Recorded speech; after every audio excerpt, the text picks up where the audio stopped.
This has been one whirlwind of a trip. We landed in Bangkok, hung out and absolutely did everything we could in the 2 days we were there. Then flew down to Phuket and then quickly got a transfer an hour north to Khaolak, where we were here for just a few hours for checking into our dive site operator. Now it's the day that we get on the boat, and so we were only at this resort for all of like 12 hours and it is incredible, so beautiful. We wish you could stay here more. So then this morning we packed up all of our stuff, headed to the pier to get on the dive boat for the next 3 days. And this is going to be our first experience. Even though she's dove for 20 years, this will still be both of our first experiences on the dive boat. 3-4 dives a day, and apparently the diving is going to be spectacular. For the next 3 days and 2 nights, we were going to be on this Liveaboard dive boat with 16 other divers. We picked up our speedboat transfer in Khaolak and cruised an hour over the water to reach our dive boat, which was anchored off the Similan Islands. We didn't know what to expect seeing our dive boat for the first time, but I could tell you that we were very excited to get on board. The second day, we'd be motoring north up to Koh Ban for a few dives before ending our night at Koh Tachi. The last day of the trip would be spent on one of the best dive sites in the world, a pinnacle in the middle of the ocean called Richelieu Rock. Right away, we were off to a hot start, seeing a massive green sea turtle right off the back of the boat, but we were in a rush and we didn't have any time to unpack our bags before we were in the water for our first dive. We immediately dropped down to 60 feet to see a beautiful, lush coral reef filled with tiny fish swimming all over it. We didn't really get to meet our dive group that well, so we were all just sort of following one another behind the lead guide, taking it all in as much as we possibly could. The dive started off spectacularly, seeing a red-toothed triggerfish swim right on by, before finding some Christmas tree worms that I love to play with.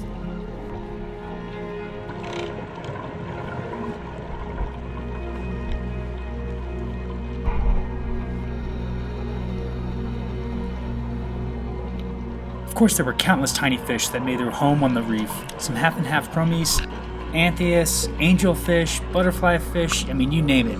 Every little fish was found here.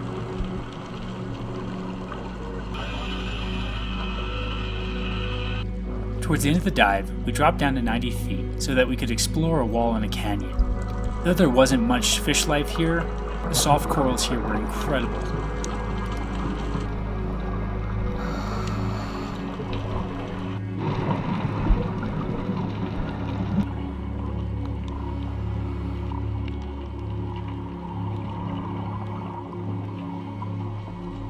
It really did seem like around every corner there was a vibrant ecosystem living on its own little coral reef.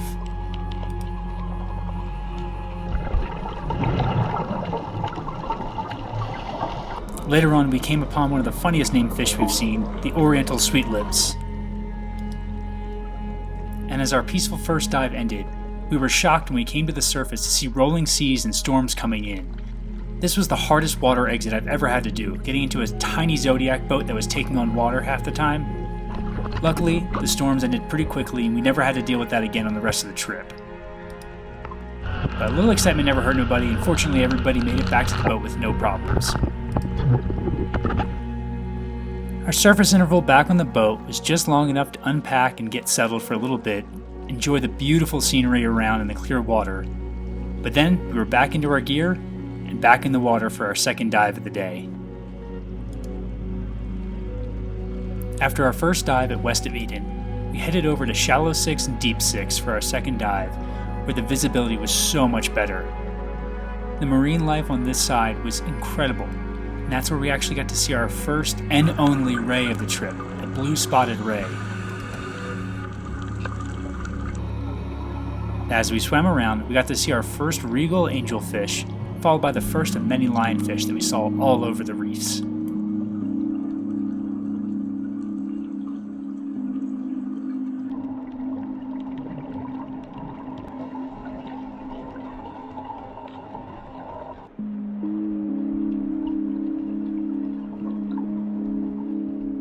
Then it was fun to see a school of long-faced emperors come in and try to hunt the reef of all the little fish that were swimming around.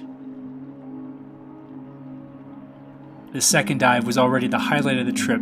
We finally got to see a family of clownfish hanging out in an anemone.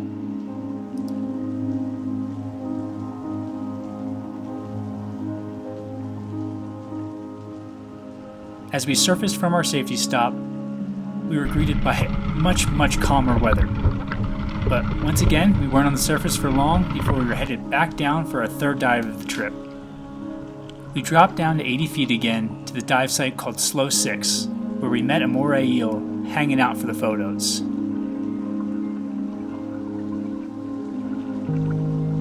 Since this was going to be an evening dive, the light was fading on the surface, so we really got to test out our new flashlights. And this helped tremendously break out all the color that you can see on the reef. And plus you get to see a lot more fish as it gets towards nighttime.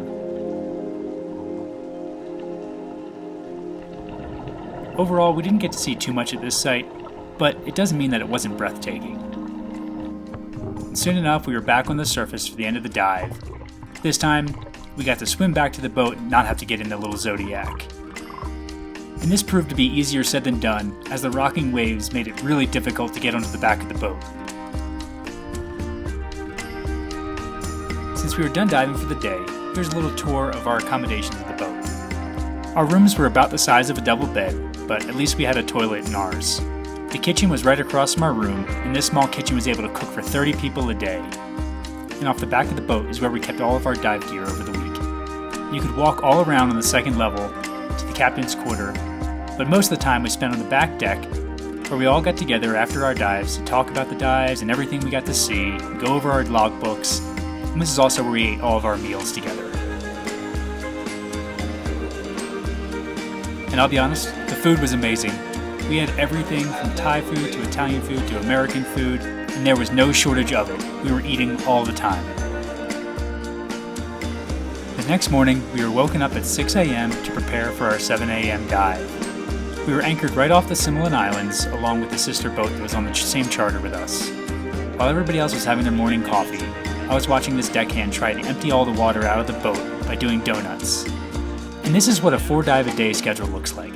Wake up, dive, breakfast, dive, lunch, dive, snack, dive, then dinner, and you're done for the day. Before the pre-dive meeting, Courtney and I went through the little guidebooks to see all the fish that we were about to see and all the ones we saw so far on the trip.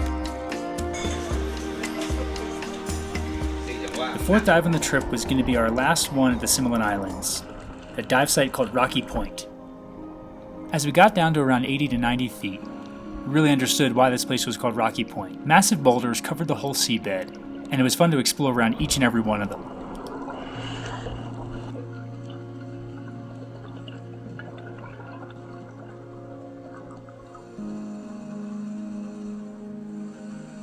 This dive was highlighted by the moray eel that scared the hell out of me as it swam right underneath me.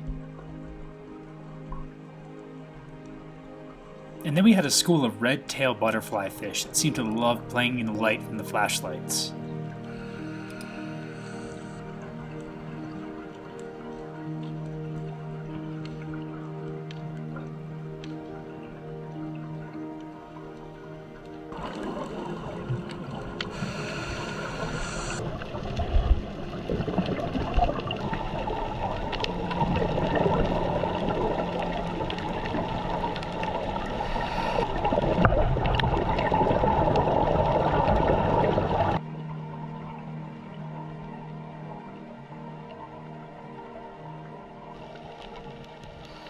Continuing on with the rest of the cast from Finding Nemo, we finally got a good view of a Moorish idol.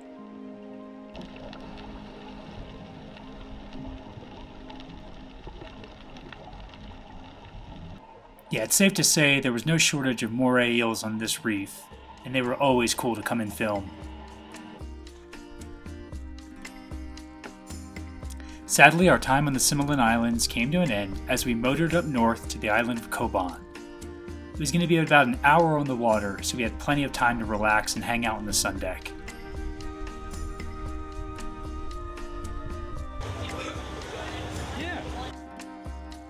Before we reached our destination, we all got together again for our pre-dive briefing, where our lead guide would go over where we're going to drop down, what we're going to see, and our plan for the dive. As luck would have it, as soon as we got to Koban, The sun came out, and it made all the colors on the island and in the water really stand out for the first time on the trip. Seeing this hole in the rock really made us expect to see a pirate ship on the other side. Our first dive on the island of Koh Ban was the Koh Point shore, where we dropped down to about 90 feet so we could swim along the reef and then see this massive wall overhead. This dive was actually really difficult because the current was so strong and we spent the entire time fighting it and trying to stay stable, but at least the visibility was out of this world.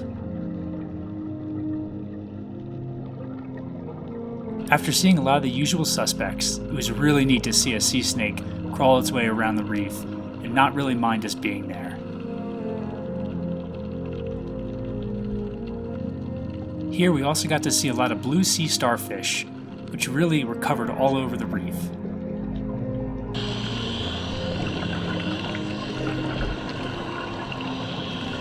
Speaking of seeing the usual suspects, I can't even count how many lionfish we saw throughout the whole trip. Here, we swam out to a cliff that sticks out in the middle of the current, so you really have to hold on, all in hopes that we could see some manta rays coming by, but sadly there were none, so we all headed back up to the surface to enjoy the sun on the boat. I know I say this about every tropical island in the middle of the ocean, but it always looks like it's out of Jurassic Park and there should be some extinct creatures living on it. For our next dive, we hopped right off the back of the boat on the north side of the island for another dive that we were fighting the current almost the entire time. But this one was off to a great start, getting to see more clownfish inside the anemones.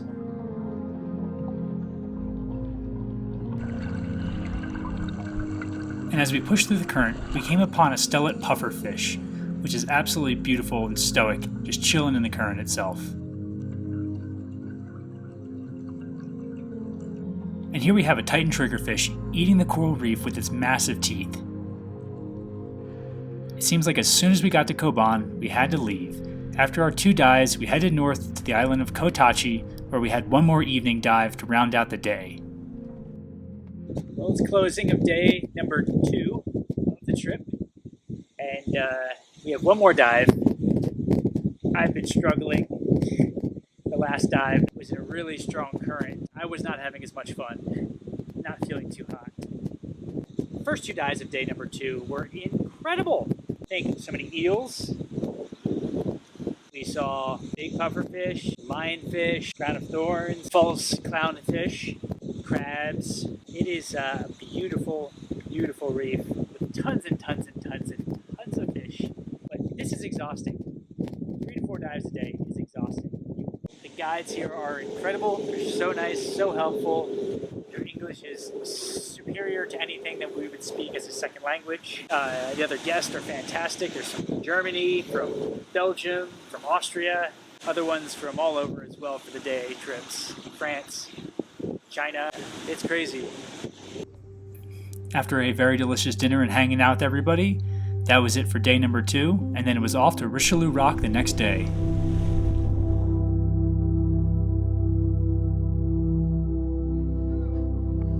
Thankfully, we saved Richelieu Rock for last because this blew the other sites out of the water. There were so many fish here that honestly, the fish got in the way of seeing all the other fish.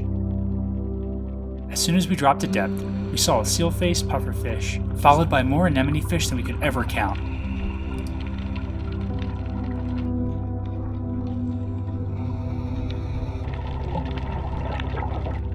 Then we came upon these massive batfish that love to come in close, followed by an incredible crown of thorns, and even more lionfish as well.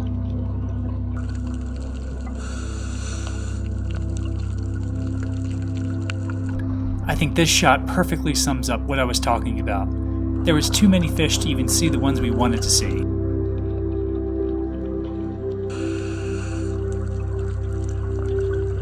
Somehow, our guide even spotted this tiny pipefish on the reef, which is incredible.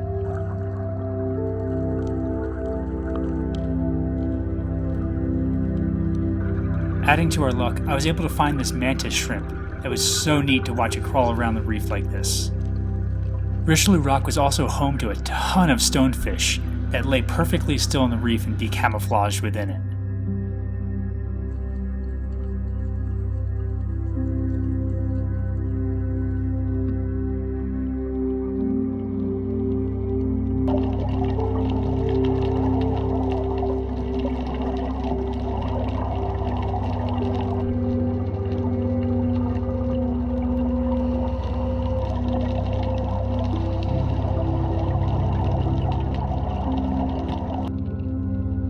As we hung out on the ship's mooring line for our safety stop, these batfish came in so close and they just kept being more and more curious. Our guide was so close to even touching one.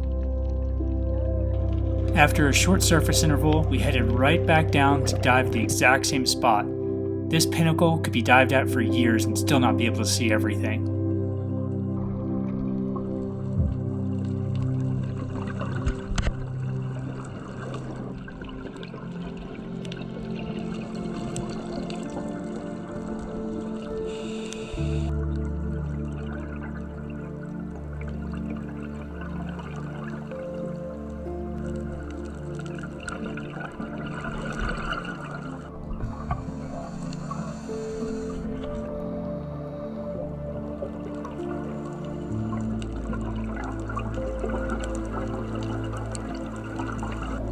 And here we even came upon a yellow pufferfish.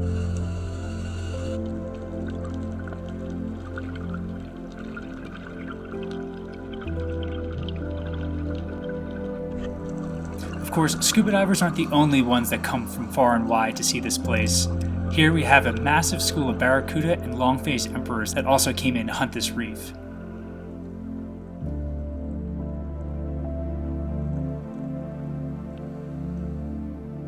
It is always so cool to just be a casual observer to everything else that's going on.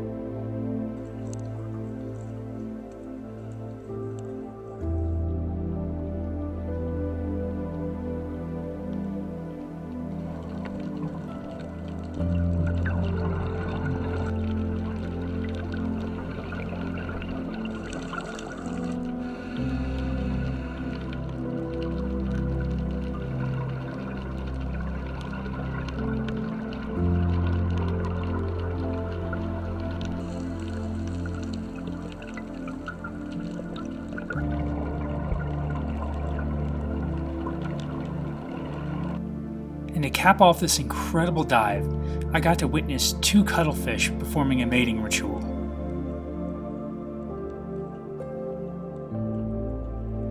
This liveaboard dive boat experience was incredible, and I cannot recommend it enough.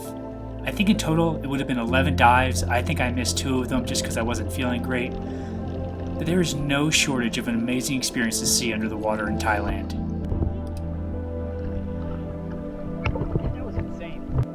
All said and done, the experience of this boat was incredible. The staff was amazing, the captain was amazing, the dive masters were so kind and friendly and showed us so much underwater.